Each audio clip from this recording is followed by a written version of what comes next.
I mean, my mother worked there, I worked there, my wife worked there. So, you know, it was very much a family firm. It's quite a small firm. It was a very nice firm.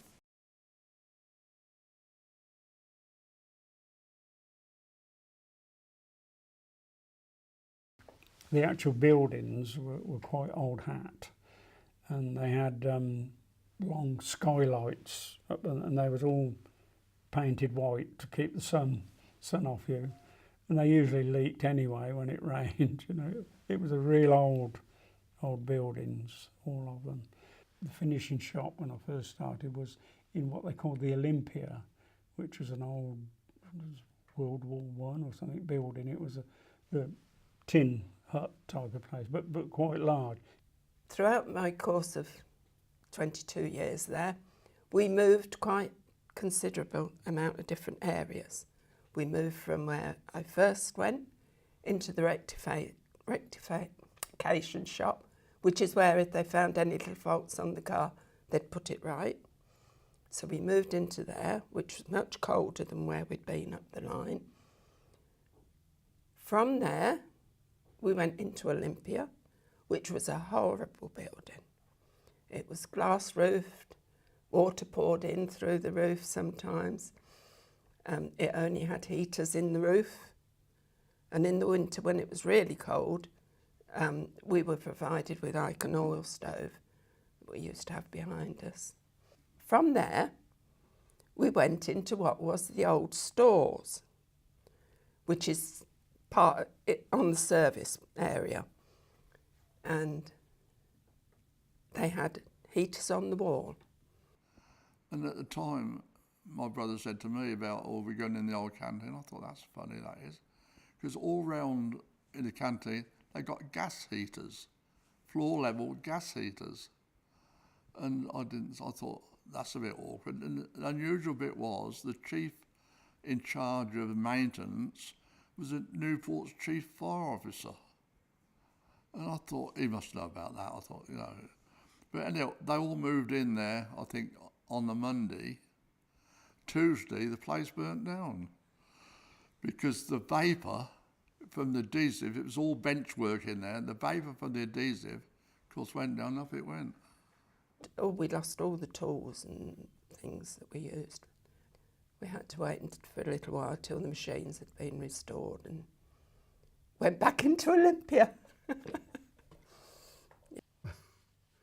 Well, to start off with, you walk in Aston's as it was in those days, and there were factory there, you'd say, how did they ever produce that car? In this oval. It wasn't much more than that in certain areas. But I mean, you see the products, what we used to produce, it was credit to everybody.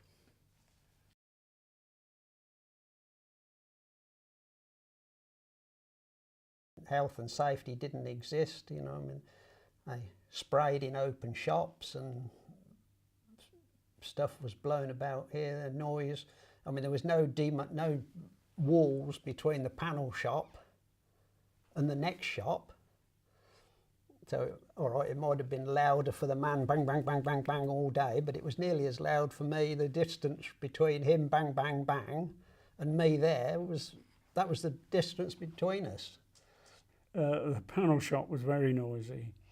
When David Brown bought out and the finishing shop moved next door to the panel shop, then we really got the noise. I mean, most of the old panel boys now, they wouldn't hear what you were saying because they're all deaf. You know, they never had any earmuffs or anything in those days. We were the other side of just a glass wall, really. It was very noisy, yeah. Oh, now you imagine a machine gun, flat out, and it's just as far away from me as you are. And it was like that. I think you might have had ear defenders as a sort, but it was never the thing of the week, like to have them, like, you know. And so it was, you used to stuff cotton wool in your ears and all this stuff. Then, of course, you got all the muck in the air and that, and they used to get filthy. And a big telltale of this, everybody who worked in the panel shop, sheet metal shop too, you could always sell 10 years afterwards if they worked there, Because when you spoke to a person, like I'm speaking to you, I'd walk to your right or left-hand side and I'd talk in your ear. So your heads were sort of here, but you were basically talking, because no way would you have heard what I was going on about if we were this far apart. We worked alongside the panel shop, and the noise that used to come out of that, the hammers and the thing, I was glad I never took it up. Most of the panel workers, I think, have hearing problems in later life. The noise was horrendous. And the main thing you heard was this terrible cacophony of hammers and what have you. Nothing, there was no health and safety as such.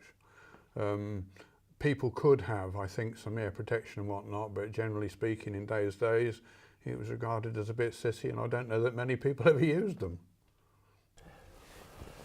Well, working in the shop in that noise was on for a lot of years before we got help, you know, before we had the ear muffs and plugs and one thing like that. Just weren't heard of, and so it was noisy, really noisy. And sometimes it was even noisier when you walked out of there into silence. It was buzzing, you know, whistling sometimes. A bit like, well, you wouldn't know, but when you used to go on a rifle range and use the old rifles, and there were no earplugs then, and then hours afterwards your ears would be whistling. Well, mine would be. And I think that was it. The silence that followed it was a bit uncanny sometimes, and luckily you could perhaps take long enough to get home for it to be gone. But if you only lived, I lived right near the factory, walking distance, your ears were still buzzing by the time you got home. They didn't even provide you with overalls or anything like that. You all had to provide your own aprons or overalls or leather aprons or whatever your protective clothing was for working in. I mean, I finished up, actually, I was having, in my later days, head shield, safety glasses with the lenses in for my eyesight, and then you had big gauntlets, leather apron, and then you had your own overalls under that lot. Now, on a bright summer's day in Newport Pagnell, it'd be 108, even at 8 o'clock in the morning. Oh, there's no ventilation at all. Every year, again, Michael most probably back in this, maintenance used to get on the roof and put whitewash down all the, I forget that, well, daylight windows, I would call them, because it went from one length of the building down to the bottom length. But of course, 1976 was that very, very hot summer. So straight away we went on to shifts to try and, because it was so hot in that area, because the blocks used to have to go into a tank to be heated for the liners to go in and to be water tested and oil tested and so on. So it was always quite a hot area. So it wasn't helped with a very hot summer. So they actually put green paint all over the glass roof to try and reduce the temperature in there. And in the end, I think we did a shift that was something like 6 till 2 or something like that to try and get us in a bit early before it got too hot, and then we could do the work. When the engines were built, they were put on the test bed. The test bed was here, the engine was there, and the dynamometer was there. The dynamometer is the thing that the engine pulls against and tells you the horsepower. And in those days, it was a manual thing. So Jack Sopp would be up there with the throttle, got an open exhaust going right in front of me, no silencers, cherry red, and all done with signals, 2,000, 2,500, 3,000. And I would just wind it up to 3,000, he'd take the readings, 4,000. Tremendous noise and all the smoke blowing in and everything.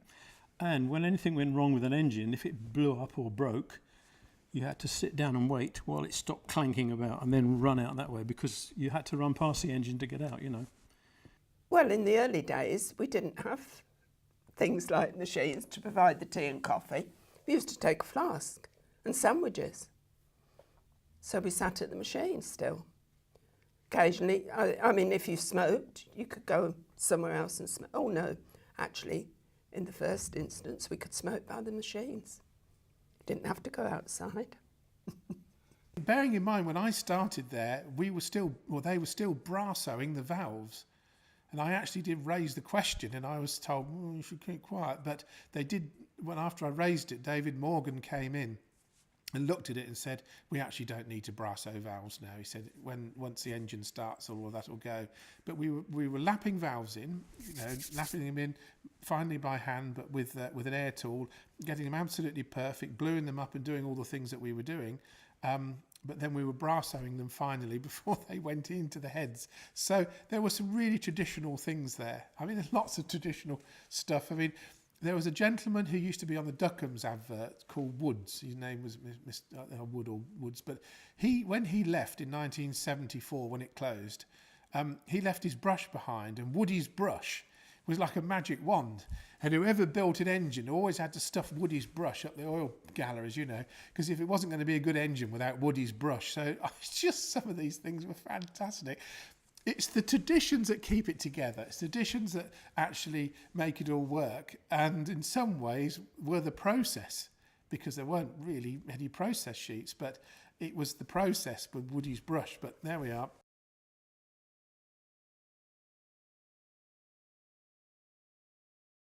Quality is about responsibility. It's about having a conscience. It's about believing. And it's something that has to be actually something in the business. People have to really understand what customers want and what their expectations are. So the first thing they instilled on you was only one way to do a job, and that was to do it right. So that was the whole idea of the apprenticeship.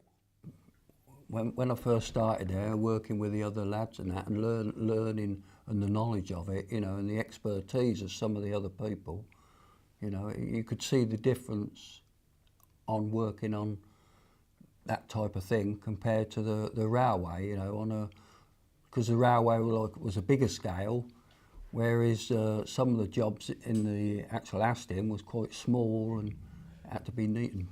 It was right or it was wrong. There was no kind of it will do, and that's how Arnold and lots of others of our age. That's how we was brought up. If you made a mistake, you said, "Oops, I've made a mistake. I've damaged this. I've done that." Nobody would ever moan. We'll get it put right. So that's how it was. I think it was an attitude to your work. I mean, probably there were people on the building site then that were capable of that sort of work, but the attitude had to be so different because it had to be precise then. Where, say, if you're building a roof or something, then if the timber doesn't fit exactly, it doesn't matter. But it was your attitude to work that was drummed into you. It must be right. Go straight into management. Sorry, I've just dented the door on a finished car. Don't worry, Dave. Nip it in the paint shop. Get one of the panel beaters in. Fine. Done. Whatever anybody did, you own up. Don't worry, we've got a tradesman that can fix it. The worst thing you could do is ever cause some damage, do something, and not report it, because then all hell loose, let loose. And it was an unwritten rule. Whatever you do, report it. Like some parts had to go into the car earlier than others. So you started with the console and then you progressed from there. And the headlining had to be done as well first. And then you could go on and do the other bits. Like the seats went into the car always last. The customer was supposed to be the only one to sit on those seats. They went in last. Not to be big-headed or anything, you were skilled at what you were doing, and in actual fact you couldn't go out in the street and get a bricklayer to come in and do it. At Aston Martin the finish was all important, and you had inspectors checking everything you did, and also you had Walt Payne breathing over their shoulders, and God help you if you didn't come up to his standard. My first impression when I started here that there were a series of prima donnas. The panel shop, for instance, they used to think themselves the creme de la creme, and I used to think they were blowing their own trumpet a bit too much. But it came home to me when, in our slack time, when we were doing half a car a week and in danger of closing, they made some estate cars for Brunei, and they made that car literally on the back of the fag packet, and I thought that was good. You know, they really are craftsmen, even though I don't like them. I had to concede that they did a wonderful job. I think perhaps some of those old panel makers liked to think they were the top things, and if it made them feel good and do the job well, let them think. I never regarded the work that we're doing on the car as a craft. There was certainly skill involved in developing the necessary attributes to put things together in certain ways, so you didn't break them or scratch them or things like that. But no, I never got involved in any veneering or carving or anything of that sort. Most of it was self-tapping screws or glue. You're never going to get 100% perfect car sprayed. You're going to get a few imperfections somewhere. Good inspector will say yes or no. As it was explained to me in the beginning, that when you're an auditor, you are in fact in the car industry a customer. Now, and you are a very fussy customer. So when I looked at something, it was really down to my standards that, you know, that's what I wanted the car and that's the standard they'd got to come up to.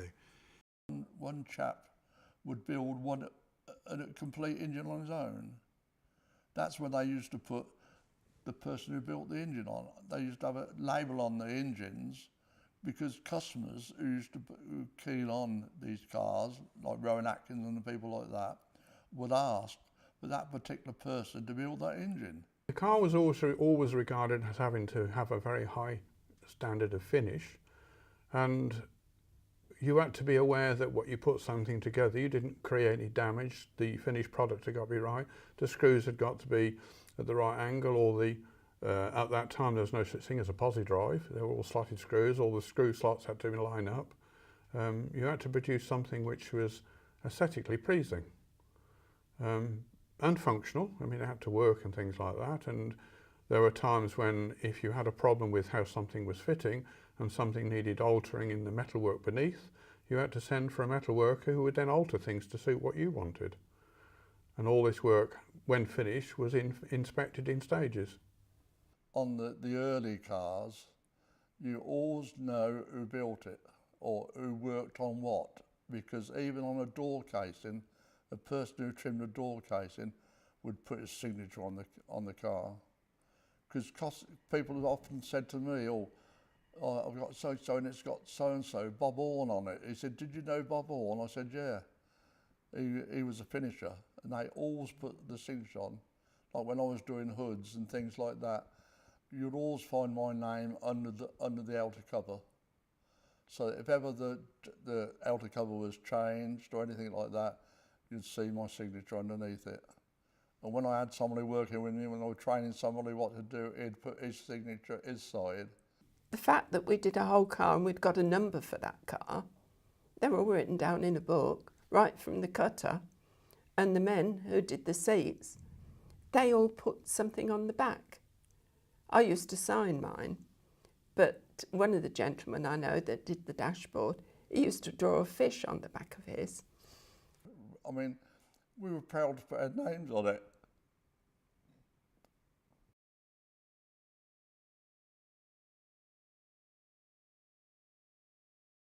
Everybody enjoyed what they were doing. In the earlier stages, when there was stop, start, and people were made redundant, in fact, one particular person was made redundant 5 times in there. He went, a finisher he was, and he went back each time. He liked the job. And you think, it's got to be something in the place, you know, with somebody to do that. I thoroughly enjoyed my job. I loved what I was doing. I didn't have to travel there. And I was happy there. I think, most of the time, apart from little hiccups now and again, like you're always going to have in a factory. Well, it got to a point where I used to enjoy going into work, not so much for the work, because I never found that very challenging, but for the comradeship. It was a pleasant place to be. It changed slightly in the later years. You know, there was this spirit, whether it be Aston Martin's developed it, I think, but I mean, it was still there in Tickford's days, and I'm probably sure it was there in Salmons and Sons' days. Because everybody knew everybody had been to school with everybody, or their children had been to school with one another. And it was not like going to work, ever. Not for me. No, and a lot of other people would say the same thing. They get up and they go to work and they look forward to it. I suppose the camaraderie was good. There was no doubt about it.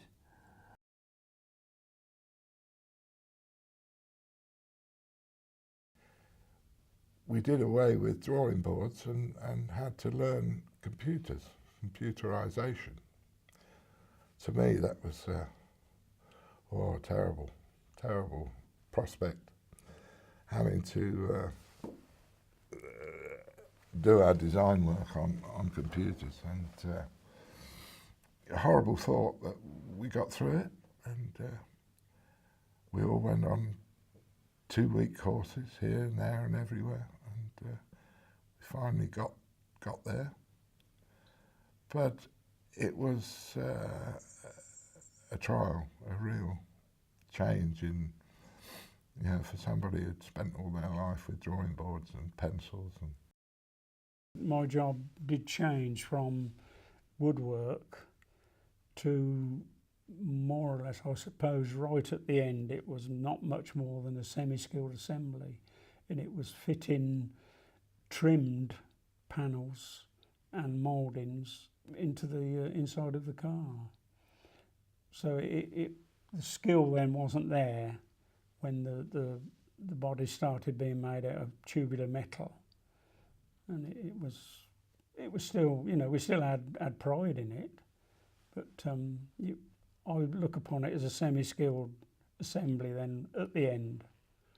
The fact that it's built more robotically now, it is a loss in your mind, because you look back to the days when everything was done by hand in a craftsmanship way. But of course, machines are actually better than hand in many ways. So I took a tour of the works last year, and I couldn't believe everything was stuck together with glue. There's no welding or bolting, and I my age and my era, I couldn't understand that, but it's no doubt the right thing to do, carbon fibre. For me, it doesn't hold the same interest, but I'm sure, you know, today that's the right way to go.